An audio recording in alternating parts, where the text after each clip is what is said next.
atau media yang sudah diberikan atau dibuat oleh Kementerian Agama, dalam hal ini Direktorat Peripontren. Nah, kemudian perlu kita ketahui juga bahwa kita memiliki kekuatan. Kita memiliki kekuatan. Yang pertama, lembaga pendidikan keagamaan Islam ini, pesantren, diniyah, kemudian lembaga pendidikan Al-Quran, itu memiliki kekuatan yang luar biasa. Yang pertama, jiwa kemandirian dan keikhlasan. Jadi kami di kantor itu, kalau ada yang datang mau membuat izin operasional itu, semuanya berawal dari keinginan ataupun dari cita-cita di lingkungannya untuk mendidik anak didik ataupun anak-anak yang ada di lingkungan sekitarnya. Berangkat dari kemandirian, swadaya, ya Pak. Kemudian keikhlasan untuk mendidik. Kemudian yang kedua, ada apresiasi masyarakat yang meningkat. Luar biasa, pendidikan keagamaan Islam ini semakin tahun semakin meningkat, terutama di Ciamis itu bertambah terus Bu, Pak. Nggak berkurang, tapi bertambah, karena memang kebutuhannya semakin meningkat. Kemudian pendidikan diniyah ini diantaranya antara ada madrasah diniyah, kemudian LPI dan pondok pesantren itu mengakar kuat di masyarakat. Maka karenanya lebih masif, populis, ya, lebih populer dan mencerminkan gerakan rumput, grassroots. Jadi karena lahir dari masyarakat. Ini bedanya. Jadi diniyah itu lahir dari masyarakat. Pondok pesantren juga lahir dari masyarakat. Begitu juga lembaga pendidikan.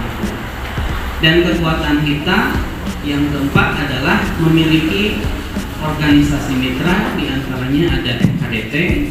Di sini ada Ketua FKDT Kecamatan Pak Teddy, alhamdulillah sudah berkenan hadir di sini.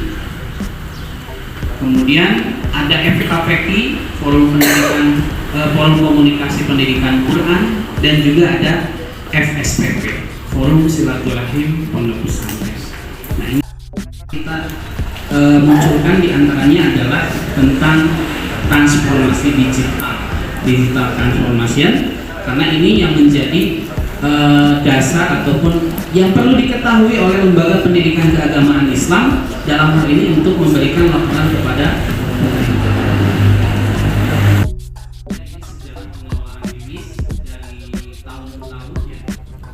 dulu itu tahun 98 sampai 2002 ada yang disebut dengan BEP, Basic Education Project, itu Direktorat Bimbingan Islam. Kemudian tahun 2002-2006 itu transformasi menjadi bagian data dan sistem informasi di Setdijen Bagais. Kemudian 2006-2011 itu juga berubah lagi. Dalam hal ini kebijakannya turun ke Subag Data dan Informasi Setdijen Dendis. Dan yang terakhir di 2011 itu masih Subag Sistem Informasi. Jadi Subag Sistem Informasi ada lebih menurunkan kewenangannya ke eselon 4 ya. Kalau dulunya di pusat di eselon 2 atau di eselon 3. Nah, ini yang harus jadi perhatian kita, landasan hukum tentang SK Dirjen Pendis nomor 974 yang di sini dikatakan bahwa setiap entitas data yang meliputi satuan pendidikan, pendidik dan tenaga pendidikan dan peserta didik yang tidak melakukan pemutahiran dan data emis secara periodik tidak berhak untuk mendapatkan layanan dari Dirjen Pendis, dari Direktorat. Kemudian yang keduanya, satuan pendidikan yang tidak melakukan pemutahiran data selama 2 semester berturut-turut akan mendapatkan surat teguran dari Dirjen Pendis dan dapat menerima sanksi seberat-beratnya berupa penonaktifan data. Nah, ini saja sih yang menjadi PR kita bersama. Makanya nanti ketika Bapak Ibu kalau ada yang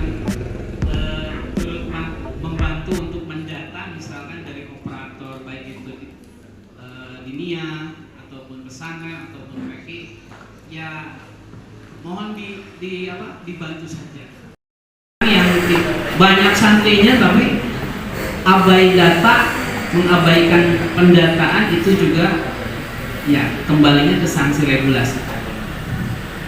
Maka tetap sebagai pengelola lembaga pendidikan keagamaan Islam, kita berupaya bersama-sama untuk membangun data yang lebih baik, terutama di Kecamatan Banjarsari.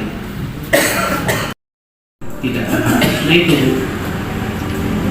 Jadi kenapa kita kalau kemarin itu masih offline, ada kebijakan dari siapa? Dari kasih penentu kebijakan di atas kita. Kalau sekarang sudah aplikasi, sudah by aplikasi itu nggak bakalan repot nanya-nanya lagi, Pak. Kenapa ini nggak update? Kan nggak mungkin. Kalau sudah nggak update, ya udah otomatis dia akan tersisih dengan sendirinya. Nah, itu yang kami khawatirkan, itu adalah seperti itu. Kenapa kita, ya tadi Pak Kasih juga, kebetulan Pak Kasih tadi sekarang ada acara visitasi dari Ban PT untuk penyelenggaraan IMU, tapi karena sudah ada undangan dari sini, kemudian memang yang ini juga urgen gitu kan, maka beliau bisa hadir di sini, alhamdulillah. Nah itu, jadi kenapa kita harus menyampaikan ini? Karena ini, kalau dulu itu problemnya bisa dikonsultasikan kepada pihak ataupun yang berwenang di atas kita. Tapi kalau sekarang sudah by sistem, by aplikasi, kalau tidak update ya sudah otomatis. Aplikasi nggak bakalan nanya, nggak bakalan nyarekam gitu ya. Nah, nggak update kan, nggak mungkin. Jadi sudah berguguran saja.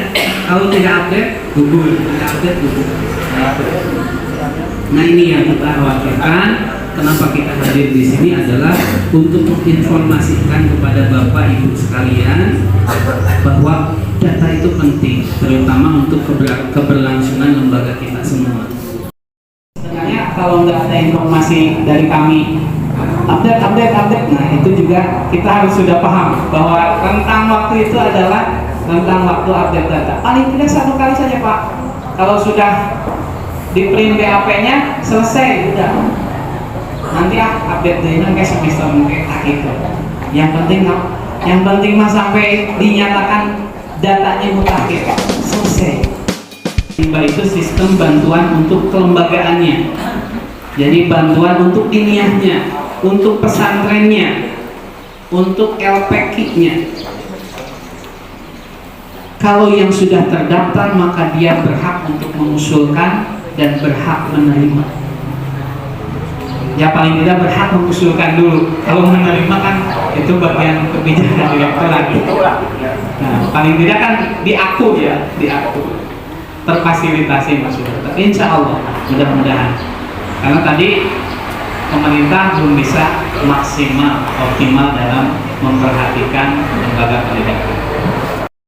Yang bisa akses Simba adalah lembaga yang sudah terdaftar di EMIS. Jadi kalau belum terdaftar belum bisa akses Simba. Makanya tadi yang 12 tadi kita prioritaskan untuk kita daftarkan. Nanti kalau ada anak-anak KKN misalkan minta ijob untuk di-scan ya dikasihkan saja. Di Sindang Asih ini untuk untuk diniyah itu yang 5 ya. Yang pertama ada diniyah Nurul Hidayah. Coba ada Nurul Hidayah.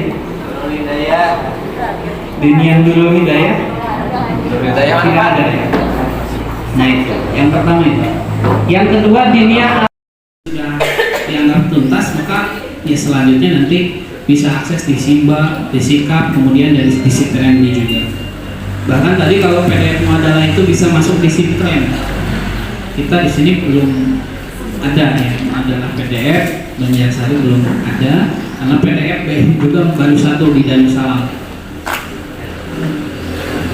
Nah ini tampilan EMIS, muka awal EMIS itu seperti ini. Dan di sini kebetulan untuk EMIS diniyah itu kita baru beri akses Perkordes ya. Perkordes. Jadi nanti kalau ada desa yang koordinator desa, operatornya yang meminta data atau apa, mohon difasilitasi saja Pak. Karena kalau per lembaga saya harus buat akun ribuan, aduh lumayan repot juga Pak. Ini juga udah beberapa minggu akses yang sudah bisa masuk itu baru 6 kecamatan, baru mau 7 kecamatan. Yang 6 kecamatan itu termasuk Banjarsari sudah bisa akses. Kita payungkan Banjarsari.